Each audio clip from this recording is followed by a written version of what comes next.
हाय मित्रांनो, माझं नाव वैभव माळे. मी तुम्हाला थर्मल इंजिनिअरिंग ह्या सब्जेक्टमधील पहिला चॅप्टर फंडामेंटल्स ऑफ थर्मोडायनॅमिक्स ह्यातील नवीन पॉईंट लॉज ऑफ थर्मोडायनॅमिक्स शिकवणार आहे. आज लॉज ऑफ थर्मोडायनॅमिक्स.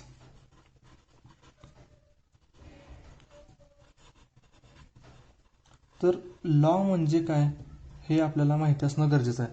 तर लॉ म्हणजे काय, तर लॉ म्हणजे असे स्टेटमेंट जे युनिव्हर्सली ट्रू आहे परंतु आपण ते प्रूव्ह करू शकत नाही, त्याला आपण काय म्हणतोय, लॉज म्हणतोय. म्हणजेच काय, laws are the statement which are universal true but we can't prove. तर लॉज ऑफ थर्मोडायनॅमिक्स शिकत असताना आपण पहिला लॉ शिकणार आहे तो म्हणजे zeroth law of thermodynamics. Zeroth law हा सगळ्यात बेसिक लॉ आहे. ह्याचा उपयोग आपल्याला पूर्ण थर्मल इंजिनिअरिंग शिकत असताना करायचा आहे. Zeroth law of thermodynamics. Thermodynamics me TD म्हणून लिहितो. Zeroth law of thermodynamics. तर झिरोथ लॉ ऑफ थर्मोडायनॅमिक्स काय सांगतो त्याचं पहिल्यांदा मी स्टेटमेंट लिहून घेतो, त्याच्यानंतर लॉ काय आहे हे मी समजून सांगतो. झिरोथ लॉचं स्टेटमेंट काय आहे, if two bodies are in thermal equilibrium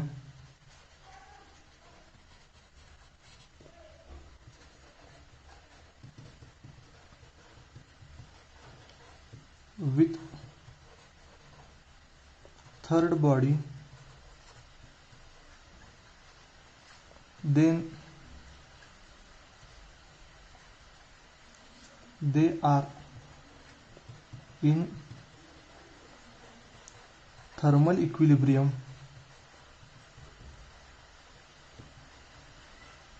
with each other.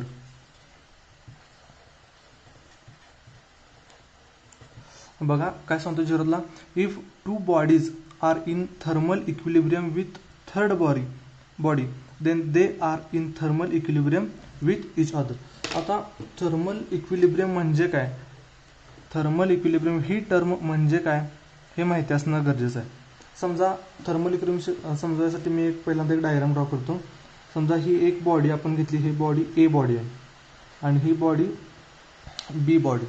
Thermal equilibrium म्हणजे काय, temperature of body A TA and temperature of body B TB are same.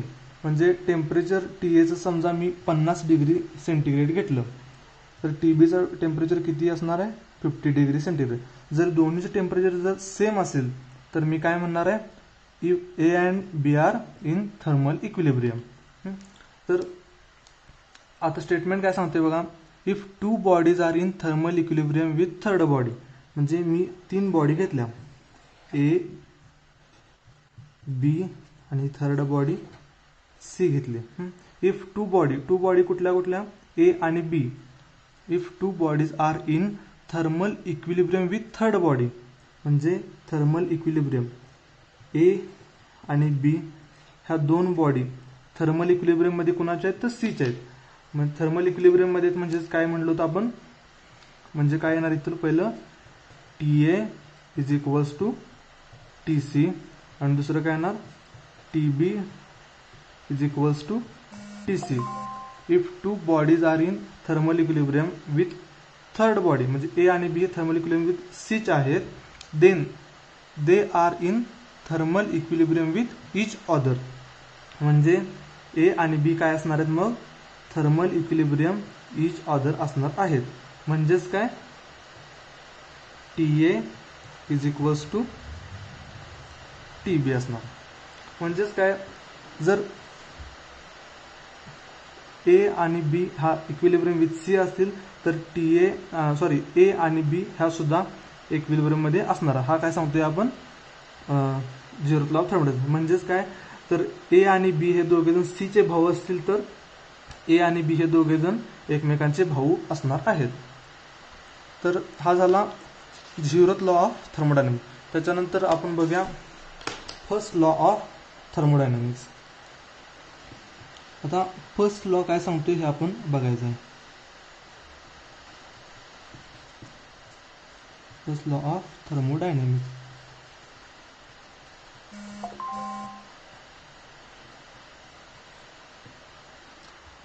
आता फर्स्ट लॉ स्टेटमेंट काय आहे ते पहिल्यांदा बघूया आपण.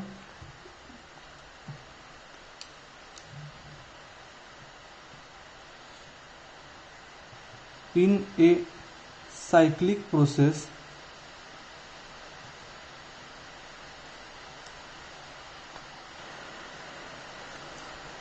फर्स्ट लॉ थर्मोडायनामिक्स काय सांगते, in A cyclic process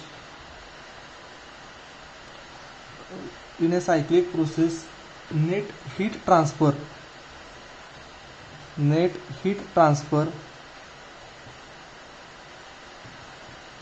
is equals to net heat transfer is equal to the net work transfer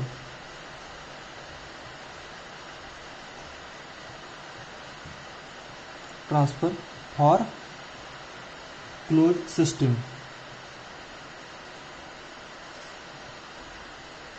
म्हणजे काय फर्स्ट लॉ ऑफ थर्मोडायनामिक्स काय सांगते, in cyclic process net heat transfer is equal to the net work transfer.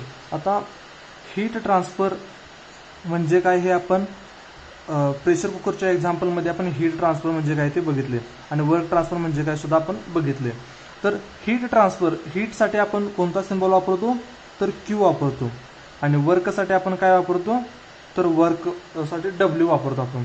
तर first law of thermodynamics काय सांगते, cyclic प्रोसेसमध्ये net heat transfer म्हणजे net heat transfer Q is equals to the net work transfer. Net heat transfer म्हणजे काय होणार, summation of Q is equals to net work transfer म्हणजे काय होणार, समेशन ऑफ डब्ल्यू. म्हणजे total summation of heat is equals to total summation of W. म्हणजे जेवढी heat असेल तेवढ्या इक्विव्हॅलेंट अमाऊंटमध्ये वर्क तयार होणार. म्हणजेच काय तर हीटचं टोटल कन्व्हर्जन वर्कमध्ये होणार.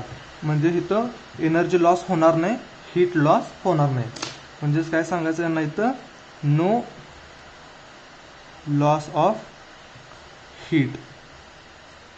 आता नो लॉस ऑफ हीट आहे म्हणजेच ह्यांना काय म्हणायचं आहे तर it is this first law of thermodynamics is based on the law of conservation of energy. म्हणजे एनर्जी नायदर बी क्रिएटेड. म्हणजे फर्स्ट लॉ ऑफ थर्मोडायनामिक्सचे दुसरे स्टेटमेंट आपण काय सांगणार, आपण energy neither be created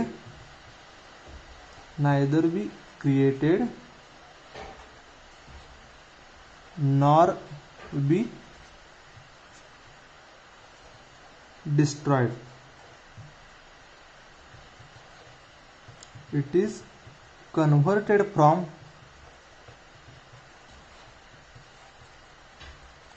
one form to another form.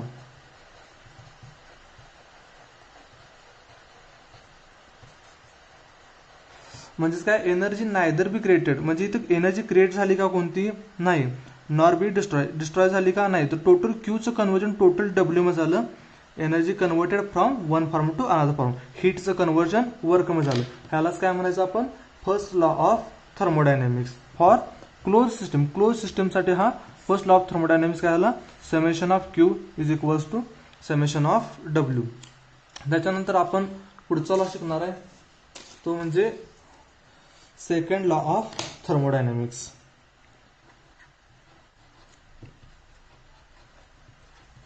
Second law of thermodynamics. तर first law असताना सुद्धा सेकंड लॉ काढायची गरज काय होती तर फर्स्ट लॉ फक्त इन्फॉर्मेशन कशाबद्दल देत होता, net heat transfer is equals to net work transfer. परंतु डायरेक्शन बद्दल इन्फॉर्मेशन देत नव्हता. त्यामुळं सेकंड लॉ ऑफ थर्मोडायनामिक्स हा डिफाईन केला. त्याच्यावरून डायरेक्शन ऑफ प्रोसेस समजली ती कोणत्या टर्मवरून तर एंट्रॉपी या टर्मवरून. तर सेकंड लॉ मध्ये आपल्याला डायरेक्शन प्रोसेसची कशी आहे हे समजते. ह्याच्यासाठी आपण सेकंड लॉ ऑफ थर्मोडायनामिक्स घेतला. तर सेकंड लॉ ऑफ थर्मोडायनामिक्सच्या पण दोन स्टेटमेंट आहेत. त्यातील पहिली स्टेटमेंट आहे kelvin plank statement. Kelvin plank statement आणि दुसरी स्टेटमेंट आहे क्लॉसियस स्टेटमेंट. पहिल्यांदा आपण केल्विन प्लँक स्टेटमेंट काय आहे ते बघूया. आता केल्विन प्लँक स्टेटमेंट काय मी इथं लिहितो पहिल्यांदा, it is impossible It is impossible to construct a device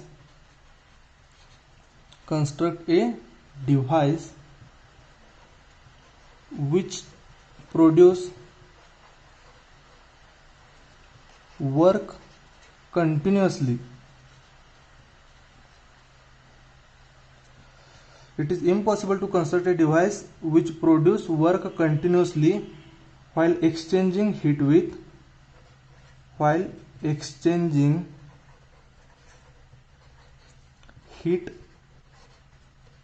with single reservoir.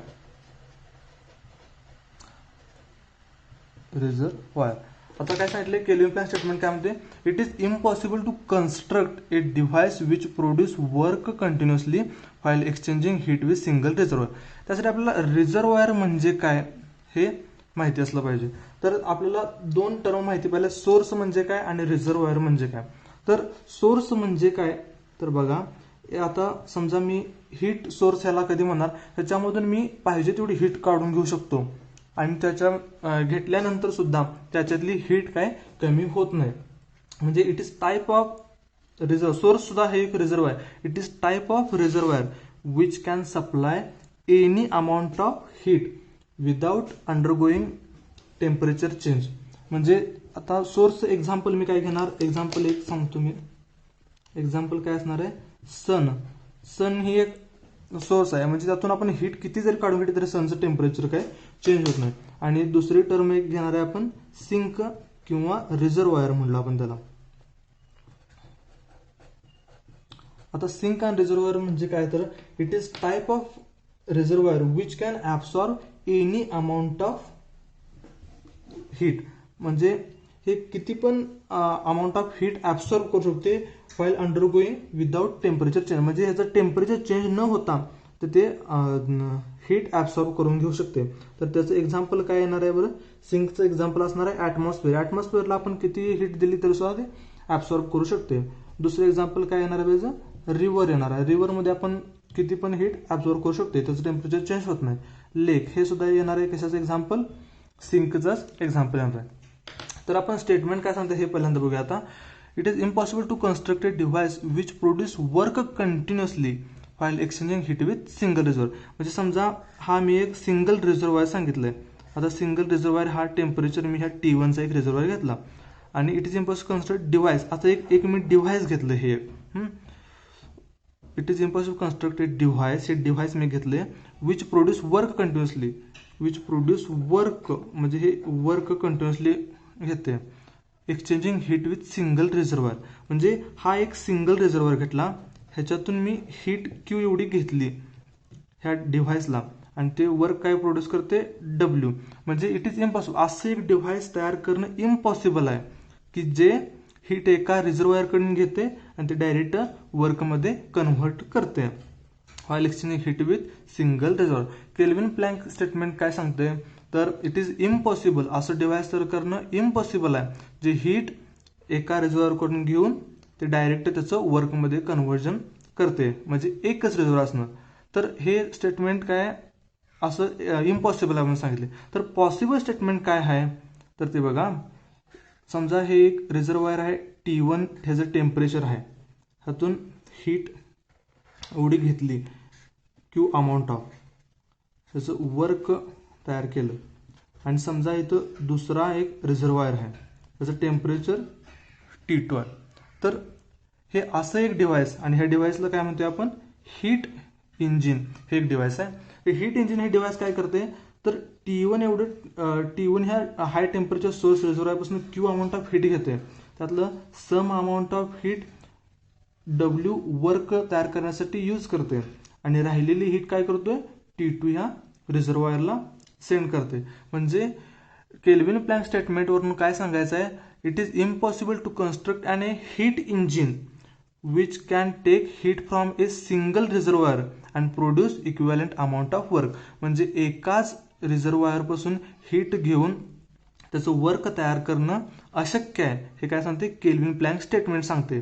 तर शक्य काय गोष्ट आहे तर त्याच्यासाठी दोन रिझर्वायर कमीत कमी आपल्याला लागणार आहेत. तर T1 टेम्परेचर कडून T1 टेम्परेचरच्या रिझर्वायरकडून क्यू अमाऊंट ऑफ हीट घेणार आपण, त्याचं वर्क डब्ल्यू मध्ये कन्वर्जन करणार आणि राहिलेली हीट ही Q1 हीट घेतली असेल तर राहिलेली हीट Q2 ही आपण रिझर्वायरला टाकणार. हे समजा हे मी सन कडून घेतलं असेल तर हे काय असणार आहे, सिंक म्हणजेच कुठला तुमचा असेल, रिव्हर असेल किंवा काय आणखी काय दुसरं काय सुद्धा असू शकते. तर काय असणार आहे, केल्विन प्लँकची ही स्टेटमेंट झाली. आता परत एकदा आपण रिव्हिजन करूया.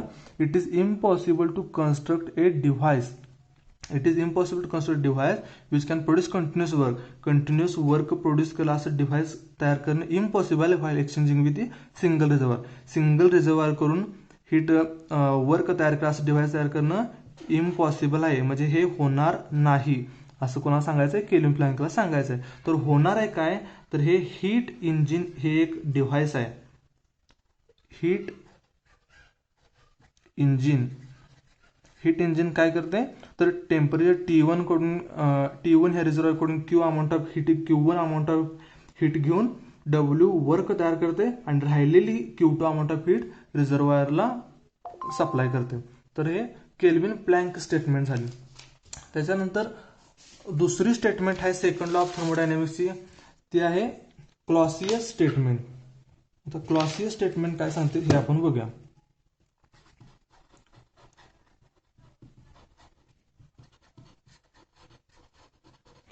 आता क्लॉसियस हा सायंटिस्टने काय सांगितलंय, तर it is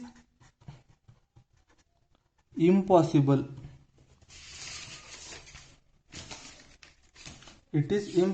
to construct a device.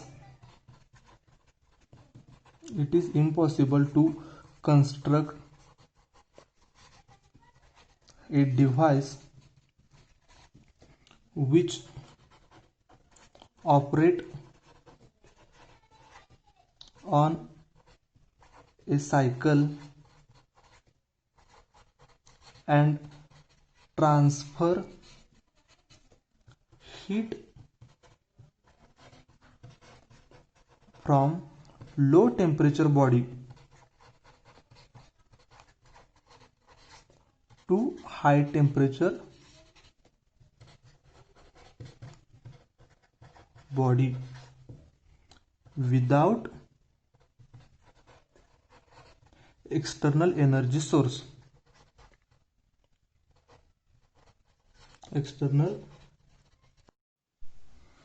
तर क्लॉसियस स्टेटमेंट काय आहे ते पूर्ण टोटल स्टेटमेंट वाचून घ्या पहिल्यांदा.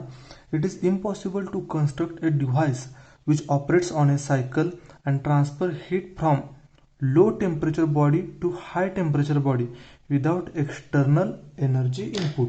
यातला शब्द कुठले आहेत, low temperature body to high temperature body without external energy input. Impossible सांगितले. तर मी पहिल्यांदा एक डायग्राम काढून घेतो. ही हाय टेम्परेचर बॉडी मी इथं ड्रॉ केली. ही हाय टेम्परेचर, लो टेम्परेचर.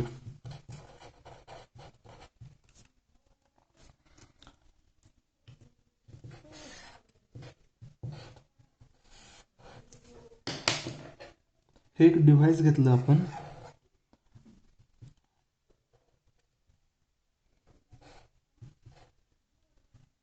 काय सांगितलंय, it is impossible to construct device which operates on a cycle. हे सायकलवरनं डिव्हाइस एक ऑपरेट होते, operates on a cycle and transfer heat from low temperature कडून हीट ट्रान्सफर कुठं, हाय टेम्परेचरला body without external energy input.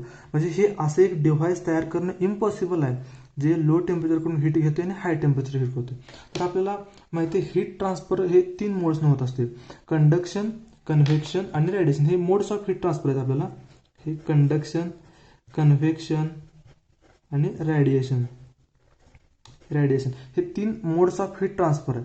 तर या तिन्ही मोड्समध्ये हीट ट्रान्सफर ज्या वेळेला होत असतं त्यावेळेला काय होत असते, तर हाय टेम्परेचर बॉडीकडून लो टेम्परेचर बॉडीकडे हीट ट्रान्सफर होते.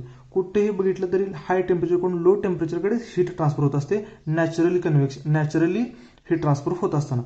तर इथं क्लॉसियस स्टेटमेंट काय सांगते, तर लो टेम्परेचरकडून हाय टेम्परेचरकडे हीट ट्रान्सफर होणं हे अशक्य आहे म्हणून सांगते, इम्पॉसिबल म्हणून सांगितले, without use of external agency. म्हणजे हे असं टेम्परेचर ट्रान्सफर होणं हे अशक्य आहे म्हणून सांगितले. तर शक्य असं काय स्टेटमेंट आहे तर ते बघा. तर हाय टेम्परेचर बॉडी ही घेतली आणि लो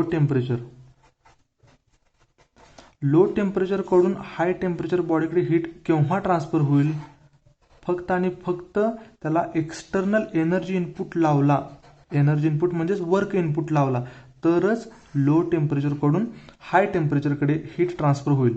हे असं कोण सांगते, क्लॉसियस स्टेटमेंट सांगते. एक्स्ट्रा इनपुट लावला नाही तर हीट ट्रान्सफर होणार नाही. इट इज इम्पॉसिबल म्हणते. Device which operates on a cycle, म्हणजे असं डिव्हाइस तयार करायचं अशक्य आहे की जे लो टेम्परेचरकडून हाय टेम्परेचर हीट ट्रान्सफर करेल. तर शक्य डिव्हाइस कोणता आहे, ते वर्क इनपुट दिला तर मग लो टेम्परेचरकडून हाय टेम्परेचरकडे हीट ट्रान्सफर करेल. तर हे डिव्हाइसचं नाव काय, तर हे एक हीट पंप, हे एक डिव्हाइस आहे. जे काय हीट पंप डिव्हाइस हे काय करत असते, लो टेम्परेचरकडून हीट घेते आणि हाय टेम्परेचरला ट्रान्सफर करते एक्सटर्नल इनपुट वापरून, वर्कचं इनपुट वापरून. वर्क जर सप्लाय केलं हीट पंपला तर लो टेम्परेचरकडून हाय टेम्परेचरकडे येते. तर टेम्परेचर काय आहे, TL, आणि तर टेम्परेचर TH. हे कुठलं डिव्हाइस आहे, हीट पंप. तर रेफ्रिजरेटर हे सुद्धा एक डिव्हाइस आहे. तर रेफ्रिजरेटर काय करत असते, सेमच हीट पंप सारखं असते, ते पण लो टेम्परेचरकडून हाय टेम्परेचरकडे हीट ट्रान्सफर करत असते वर्कचं इनपुट घेऊन. तर रेफ्रिजरेटर आणि हीट पंपमध्ये फरक काय मग, तर हीट पंपचा डिझायर्ड इफेक्ट हिटिंग असतोय, तर रेफ्रिजरेटरचा डिझायर्ड इफेक्ट हा कुलिंग असतोय. रेफ्रिजरेटर आपण घरामध्ये यूज करतो, कुलिंग पर्पजसाठी यूज करतो, तर हीट पंप हा हिटिंग पर्पजसाठी यूज करतो. म्हणजे डिझायर्ड इफेक्ट हीट पंपसाठी आपल्याला हाय टेम्परेचर लागणार असते, त्यावेळेला आपण हीट पंप यूज करतो. आणि रेफ्रिजरेटर आपण कधी यूज करतो, जर आपल्याला लो टेम्परेचर पाहिजे असते, म्हणजे आपल्याला रेफ्रिजरेटिंग इफेक्ट पाहिजे असते, कुलिंग इफेक्ट पाहिजे असते, तर त्यावेळेला आपण काय करतो, रेफ्रिजरेटर यूज करतो. तर हे झाले क्लॉसियस स्टेटमेंट. तर आणखी एकदा आपण क्लॉसियस स्टेटमेंट रिवाइज करूया. It is impossible to construct device which operate on a cycle. म्हणजे हे असं डिव्हाइस तयार करणं इम्पॉसिबल आहे जे लो टेम्परेचर करून हीट घेऊन हाय टेम्परेचरला सप्लाय करेल. हे इम्पॉसिबल आहे म्हणून कोणी सांगितलं, तर क्लॉसियसने सांगितलं. तर पॉसिबल डिव्हाइस काय, लो टेम्परेचरकडून हाय टेम्परेचरकडे जाऊ शकते, फक्त त्याला एक्सटर्नल वर्क इनपुट वापरावं लागेल. हे झाले लॉज ऑफ थर्मोडायनॅमिक्स.